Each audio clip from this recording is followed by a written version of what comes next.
শুক্রবার Bankura Sammilani medical college ও হাসপাতালে ওই কমিটির রোগী কল্যাণ কমিটির প্রথম বৈঠক অনুষ্ঠিত হলো।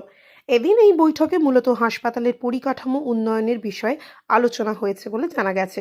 হাসপাতাল সূত্রে জানানো হয়েছে, রোগী কল্যাণ সমিতিতে অধ্যক্ষকে চেয়ারম্যান করে সুপার কনভেনার ছাড়াও অধ্যক্ষ মনোনীত দুজন ফ্যাকাল্টি মেম্বার, একজন করে SRGOR নার্সিং সুপটেক, একজন করে SRGOR নার্সিং সুপার ও সরকার মনোনীত সদস্য হিসেবে সাংসদ অরূপ চক্রবর্তীকে নিয়ে কোর কমিটি তৈরি করা হয়েছে।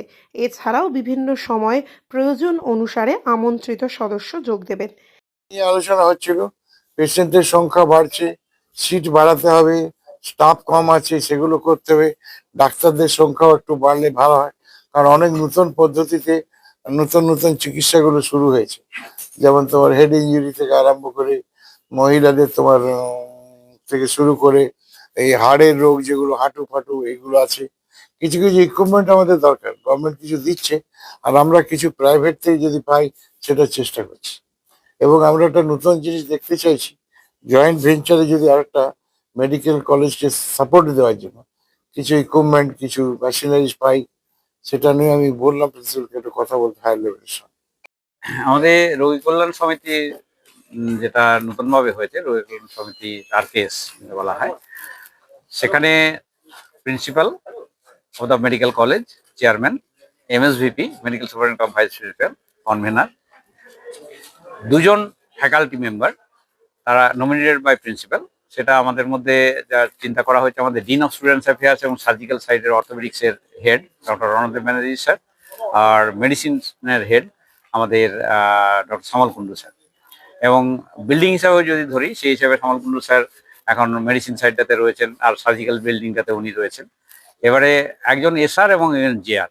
SR এর মধ্যে আমরা দেখলাম যে আমাদের গাইনি এবং পেডিয়াট্রিক্স বিল্ডিংটাতে কোনো রিপ্রেজেন্টেশন নেই, তাই জন্য আমরা চয়েস করেছিলাম SR হিসাবে আমাদের পেডিয়াট্রিক্সের SR, মানে সিনিয়র রেসিডেন্ট আপনার MD পেডিয়াট্রিক্সের একজন আছেন, আর JR হিসেবে আমাদের একজন অ্যানাস্থেসিওলজির PGT, তাকে করা হয়েছে। তাহলে এইভাবে, আর পাবলিক রেজিস্ট্রেন্ট হিসাবে যেহেতু নাম এসেছে আমাদের অনারেবল MP অরূপ চক্রবর্তী মহাশয়, এবং তাদের নিয়ে এই কোর কমিটির, আমাদের এটাই কোর কমিটি, এবং কোর কমিটি আর নার্সিং সুপারিনটেন্ডেন্ট আমাদের থাকবেন। এরপরে এই কোর কমিটির পর সাথে এবার আমাদের যখন যেমন দরকার হবে, কখনো PWD কে, অ্যাকাউন্টস অফিসারকে, PHE কে, প্লাস আমার কিছু কিছু টিচার, কিছু ডিপার্টমেন্টে, যেমন MCH হাব যদি আমি ডেভেলপমেন্ট করাতে চাই, MCH ভার্টিক্যাল এক্সটেনশন যেমন আমাদের প্রস্তাবের মধ্যেই আছে, সেখানে পেডিয়াট্রিক্সকে লাগবে, গাইনিকে লাগবে।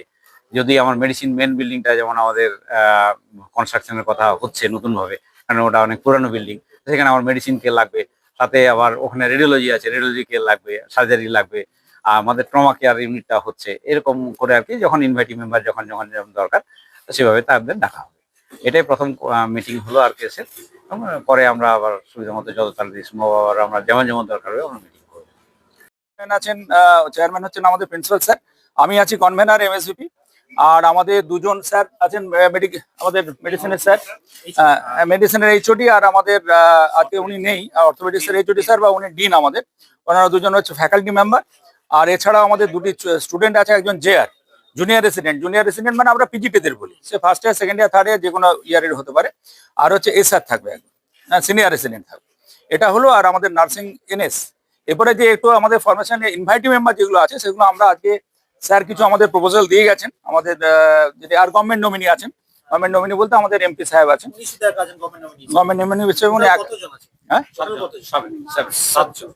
টোটাল 7ই হচ্ছে। প্রিন্সিপাল, MSVP, দুজন টিচার নমিনেটেড বাই প্রিন্সিপাল মানে ফ্যাকাল্টি, আর SR JR আর পাবলিক, 7 জন নিয়ে এটা কোর কমিটি আর কি। এবার আমরা কিছু ইনভাইটিভ মেম্বার আস্তে আস্তে নেবো। উনি কিছু সাজেশন দিয়ে গেছেন, আমাদের মাথার মধ্যে কিছু আছে, বা বিভিন্ন মিটিং এ ডাকা যেতে পারে। কোন মিটিং এ ইনভাইটি